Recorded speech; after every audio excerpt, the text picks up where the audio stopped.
Is he ever gonna get out of the wilderness? Because I feel like he's been in the wilderness for a while.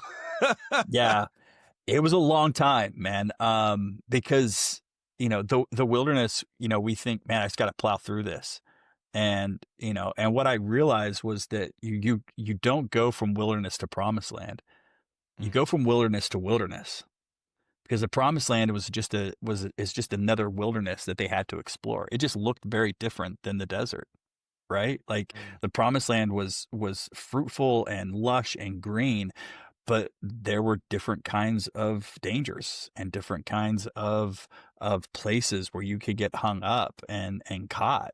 And so I realized, that you go from wilderness to wilderness. It's just a matter of what is the wilderness you're facing.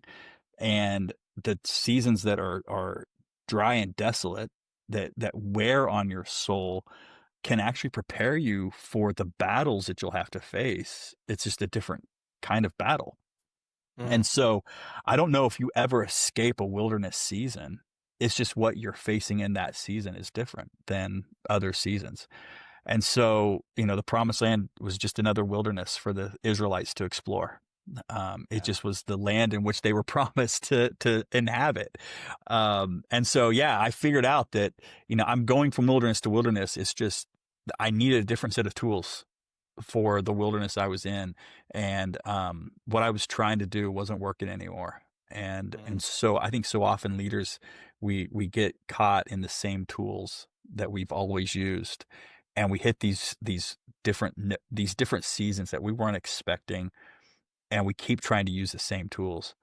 mm, Um, One of the things I realized was, like, I'm burning out because I was wearing a parka.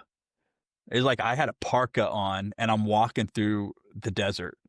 Man, I didn't need a parka on in the desert because it was bulky. It was making me more hot than I needed to be. And so, man, I had to start. In fact, I had to empty everything I had, all the regular mm, tools I had used in the past. I had to get rid of, and I had to start figuring out what's the tool that I need for this season, mm, and build a new toolbox. And so, what I discovered was that that toolbox is constantly changing, and every season you go through, every wilderness you experience and encounter, it requires a different toolbox. And so trying to figure out how do I get out of that with my soul intact? Like, yeah. how do I get back to the father I want to be, the husband I want to be, and the pastor, the youth pastor I wanted to be for the church that I was at. And so it took a while.